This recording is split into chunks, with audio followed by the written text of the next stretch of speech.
جبکہ باقی تمام سواریاں بالکل سلامت رہیں۔ ایسے واقعات میں انسانی ذہن بہت حد تک بے بس واقع ہوا ہے۔ حالانکہ اس نے چاند پر قدم رکھنے کا دعویٰ کیا، بلکہ وہ رکھ بھی چکا ہے۔ خونخوار جانوروں کو اس نے رام کر لیا ہے اور آواز سے بھی تیز جہاز بنا لیے ہیں۔ انسانوں کی ہلاکت کا وسیع پیمانے پر سامان اکٹھا کر لیا ہے، بڑے ایٹم بم تیار کر لیے ہیں، اور ملکوں کی لڑائی کی یہ پہچان بن چکی ہے کہ جی وہ ایک سیکنڈ میں اتنے لاکھ یا اتنے ہزار انسانوں کو موت کے منہ میں دھکیل سکتے ہیں۔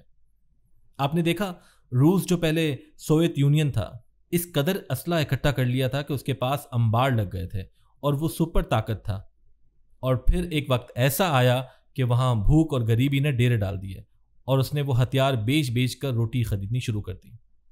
ہمارے بابے کہا کرتے ہیں کہ کسی بھی چیز کی بہتات قوموں یا معاشروں کے لیے بڑی نقصان دہ ہوتی ہے، اور جب قومیں کسی ایک چیز کے پیچھے پڑ جاتی ہیں وہ اس وقت گھاٹے کا سودا کر رہی ہوتی ہیں۔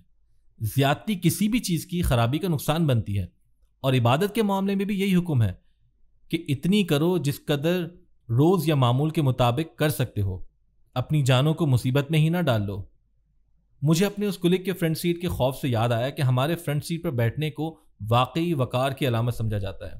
یہ شوق کچھ طبقوں میں بہت زیادہ ہے۔ ہمیں بورے والا کے قریب ایک گاؤں میں کسی شخص سے کام تھا۔ ہم ان کے پاس گئے اور کہا کہ جناب اگر آپ مہربانی کریں تو ہمارے ساتھ چلیں، آپ کی بڑی نوازش ہوگی۔ ہمارے پاس جو گاڑی تھی اسے میرا ایک دوست چلا رہا تھا اور میں فرنٹ سیٹ پر بیٹھا ہوا تھا۔ اب ہمیں تو یہ احساس ہی نہیں تھا کہ فرنٹ سیٹ کا معاملہ اس قدر بھی پیچیدہ اور سنگین ہو سکتا ہے۔ جب ہم نے انہیں ساتھ چلنے کے لیے کہا تو وہ کہنے لگے کہ ہاں کیوں نہیں، آپ چلیں، میں آپ کے پیچھے پیچھے ہی آ رہا ہوں۔ یہ سن کر میں نے اپنے دوست سے کہا کہ چلو یار۔ اب میرا وہ دوست اس شخص کے بارے آگاہی رکھتا تھا۔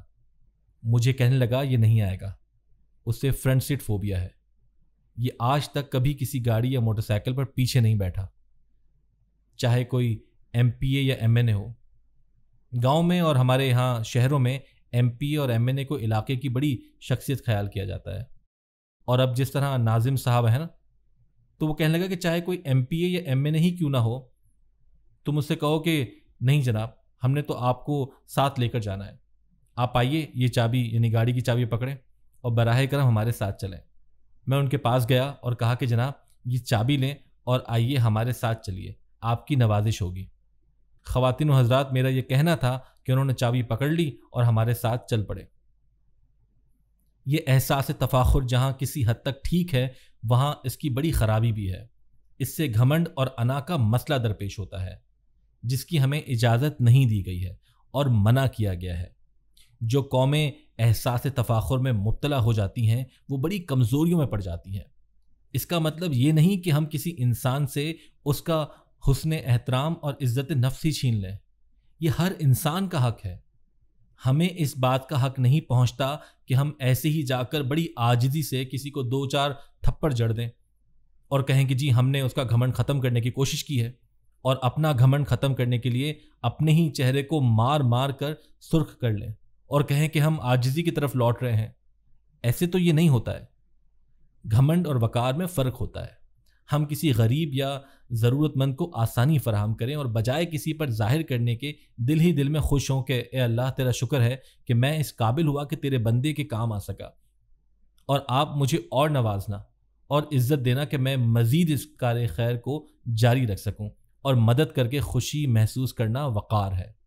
اور اگر کسی کی مدد کر کے اسے جتائیں یا کسی کمزور یا غریب سے پورے ہاتھ کی بجائے صرف 2 انگلیوں سے سلام لیں، جیسا کہ بڑے لوگ عام طور پر کرتے ہیں، گاڑی کا شیشہ تھوڑا نیچے کیا، 2 انگلیاں ملائیں اور شیشہ اوپر چڑھا کر چلے گئے، یہ گھمنڈ ہے، یہ ناپسندیدہ چیز ہے، اس کی اجازت نہیں دی گئی ہے۔ خواتین و حضرات، میں بھی ایسے ہی لوگوں میں شامل ہوں۔ میں نے بھی کبھی کوشش نہیں کی کہ اپنے محلے کے خاک روب کے کبھی گلے ملوں، اس سے محبت کی 2 باتیں کروں، اس سے دکھ سکھ کی بات کروں، یا اپنے مالی کے پاس کیاری میں جا کر بیٹھ کر کہوں کہ یار کام چھوڑ، 2 باتیں کرتے ہیں۔ آج کام نہیں کرنا، میں نے آپ کو وقت دینا ہے، کام پھر بھی ہوتا رہے گا۔ میں ایسا نہیں کر سکا، مجھے یہ سعادت نصیب نہیں ہو سکی۔ میں بھی فرنٹ سیٹ کے چکر میں ہی رہا ہوں اور گھمنڈ کی چادر تان کر دوسروں سے بچتا بچاتا ہی رہا ہوں۔ مجھے وہ شخص یاد آ رہا ہے جو ایک بس اسٹاپ پر کھڑا ہوا تھا، اس کے سینے پر ایک بیج سا لگا ہوا تھا۔ میں نے اسے لفٹ دے دی، وہ بڑا خوش ہوا اور کہنے لگا صاحب آج کل کے دور میں آپ نے مجھے لفٹ کیسے دے دی؟ آج کل تو لوگ زخمی کو سڑک پر تڑپتا چھوڑ کر بھاگ جاتے ہیں۔ میں نے کہا کہ بس میں گزر رہا تھا، ویسے میں اتنا اچھا آدمی نہیں ہوں جتنا تم سمجھ رہے ہو۔ میں نے تمہیں اکیلے کھڑے دیکھا تو ساتھ بٹھا لیا۔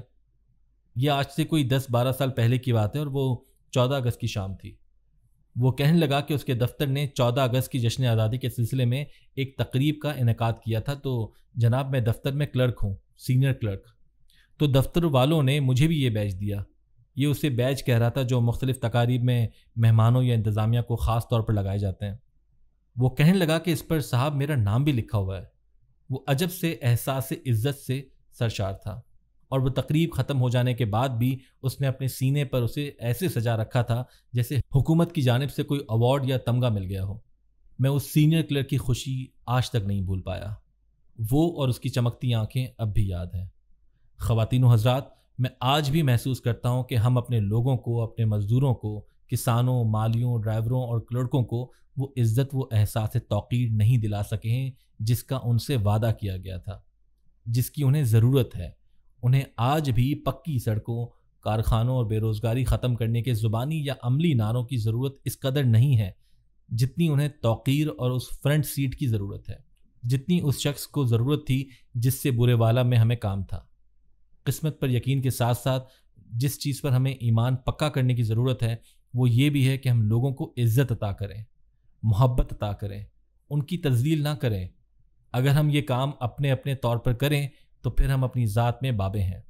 ہمیں کوئی بابا تلاش کرنے کی قطعاً ضرورت نہیں ہے، اور ہم اس فرنٹ سیٹ کے حقدار نہیں، اور اپنا سر اونچا کر کے وقار سے چل سکتے ہیں، وگرنہ ہم گھمنڈ کے مارے ہوئے بھی ہوں گے، جیسا کہ میں ہوں۔ آپ تو بہت اچھے ہیں، لوگوں کو محبت سے نوازتے ہوں گے، محبت تقسیم کرتے ہوں گے۔ اللہ آپ کو آسانیاں عطا فرمائے اور آسانیاں تقسیم کرنے کا شرف عطا فرمائے۔ اللہ حافظ۔